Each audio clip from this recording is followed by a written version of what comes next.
The morning Daniel Cruz woke up with $37 in his bank account. He told himself it was just a number. Numbers could change. He believed that the way a drowning man believes the shore is close. Not because he could see it, but because the alternative was too dark to consider. Daniel was 41 years old. A single father of one 8-year-old girl named Lily. And a part-time janitor at the Meridian Grand Hotel in downtown Chicago. He worked the early morning shift. 4 a.m. to noon. Pushing a mop across marble floors that cost more per square foot than his monthly rent. He wore a gray uniform with his name stitched in blue thread above the breast pocket. He wore it with quiet dignity, because dignity was the one thing no one could repo. Lily's mother had left 4 years ago. No dramatic scene, no screaming match. Just a note on the kitchen counter that said, "I'm not built for this life." Daniel had read it 3 times. Folded it carefully, placed it in the drawer. And never opened that drawer again. He had been both mother and father ever since. He packed Lily's lunch every morning before he left for work. He left it in the fridge with a sticky note, always a joke, always terrible. Why did the banana go to the doctor? Because it wasn't peeling well.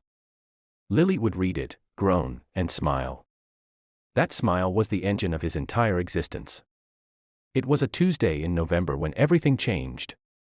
Daniel arrived at the hotel at 3:58 a.m., punched in, and began his rounds. The lobby was empty except for the night security guard, Marcus, who nodded without looking up from his phone. Daniel filled his mop bucket, pushed his cart toward the East Wing corridor, and began. He worked in silence. That was one thing he had learned: silence didn't hurt. Silence was just space. He moved through it like water, unhurried, methodical. By 6 a.m., the hotel was beginning to breathe. Elevators hummed. Kitchen staff arrived through the back entrance. The front desk clerks changed shifts with whispered conversations.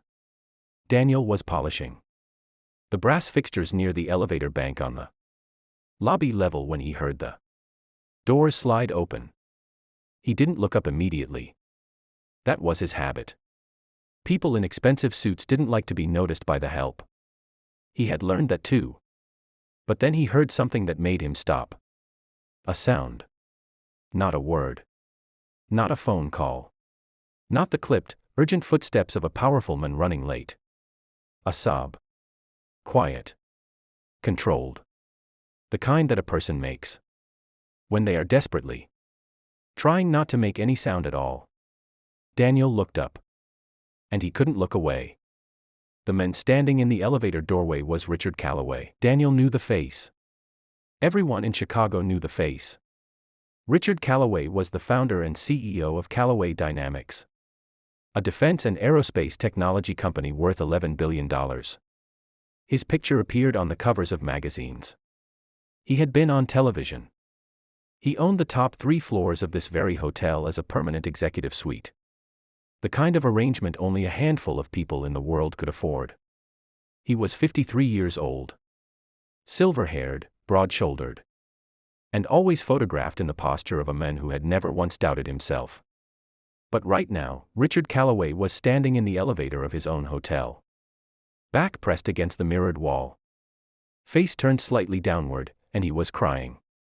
Not loudly. Not dramatically. Just silently, steadily.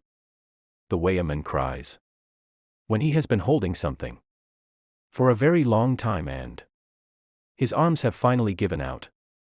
He was wearing the same suit he'd likely worn the previous day. Wrinkled at the elbows.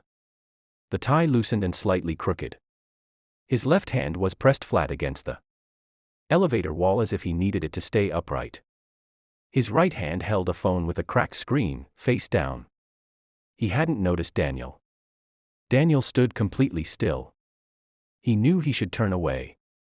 He knew the professional thing, the smart thing, was to move his cart quietly around the corner and pretend he had seen nothing. Men like Richard Calloway did not want to be witnessed in their fractures. They especially did not want to be witnessed by a janitor holding a brass polishing cloth. But Daniel's feet did not move. Because he had seen that expression before. He had worn it himself, in the hospital parking lot the night Lily had her asthma attack and he'd had to choose between the ambulance bill and 2 months' rent. He had pressed his back against his car door and cried exactly like that. Quietly.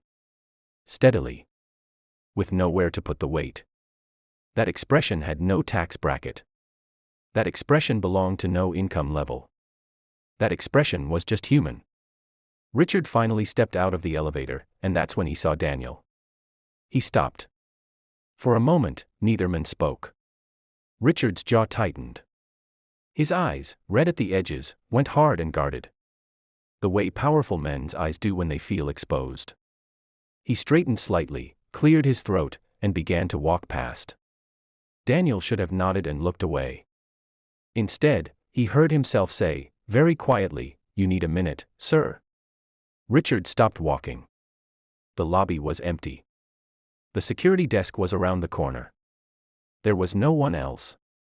Richard turned slowly and looked at Daniel. Really looked at him, perhaps for the first time. He read the name above the pocket. Daniel. "I'm fine," Richard said. His voice was composed. "Practiced?" "All right," Daniel said simply. He turned back to the brass fixture and began polishing again. 30 seconds passed. Then Richard Calloway sat down on the upholstered bench near the elevator bank and put his face in his hands. Daniel kept polishing. He didn't stare. He didn't speak. He just stayed nearby. The way you stay near someone who is standing too close to the edge. Not grabbing them. Not making a scene. Just present.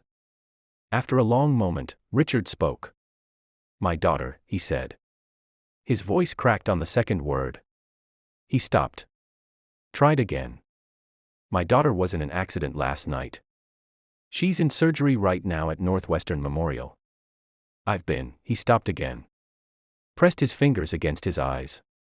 "I've been sitting in that elevator for 20 minutes. I couldn't make my legs work." Daniel set the polishing cloth down. "How old?" he asked. Richard looked up. 17. Daniel nodded slowly. "My daughter's 8, he said. When she was 6, she stopped breathing in the back seat of my car. Asthma attack. I ran 3 red lights." He paused. "I know what it feels like when your legs stop working." Richard stared at him.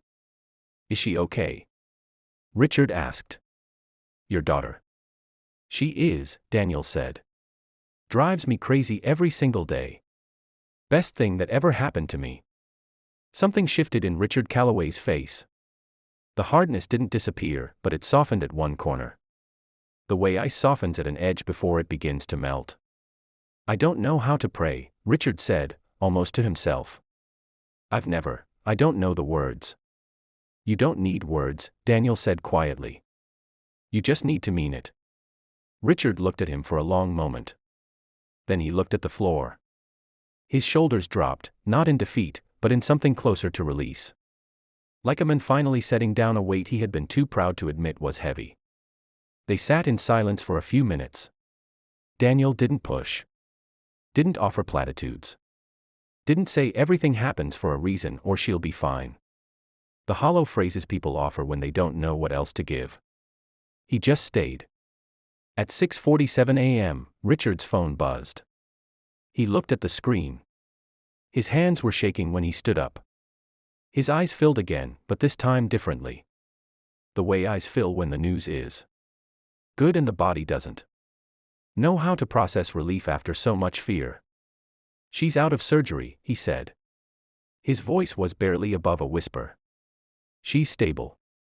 Daniel exhaled slowly. "Good," he said. "Just that." "Good." Richard stood there for a moment, looking at Daniel with an expression that was difficult to name. It was not pity. It was not condescension. It was the look of a man who had just been caught being human by another human. And found, against all expectation, that it was all right. "Thank you, Daniel," he said. "I didn't do anything," Daniel replied. "Yes," Richard said quietly. "You did." He straightened his tie, squared his shoulders, and walked toward the exit, back into the world where he was Richard Calloway. $11 billion CEO, man who doubted nothing. Daniel watched him go. Then he picked up his polishing cloth and went back to work. 3 weeks later, Daniel received a letter at the hotel addressed to him personally. Inside was a single folded piece of paper, handwritten. No letterhead. No corporate logo. Daniel, my daughter's name is Sophia. She's home. She's already arguing with me about her curfew, which I've decided is the most beautiful sound I've ever heard. I've made some inquiries. There's a maintenance supervisor position opening at Callaway Dynamics Chicago facility. Full salary. Full benefits. Tuition assistance for dependents. The job is yours if you want it. Not because I owe you. Because I watched you work for 6 hours that morning and I don't think I've ever seen anyone do their job with more quiet dignity than you did. The only thing I'm certain of is that whatever Lily grows up to be, she's going to be remarkable. Because her father already is. R. Calloway. Daniel read the letter once. Then he read it again. Then he sat down on the break room bench. Alone, and allowed himself, for the first time in 4 years, to cry without trying to stop. Not because he was sad. Because sometimes relief is so large that the body can't hold it standing up. That afternoon, he put a new sticky note in Lily's lunchbox. Why did the janitor get a promotion? Because he knew how to clean up. Lily read it, groaned, and smiled. The engine kept running.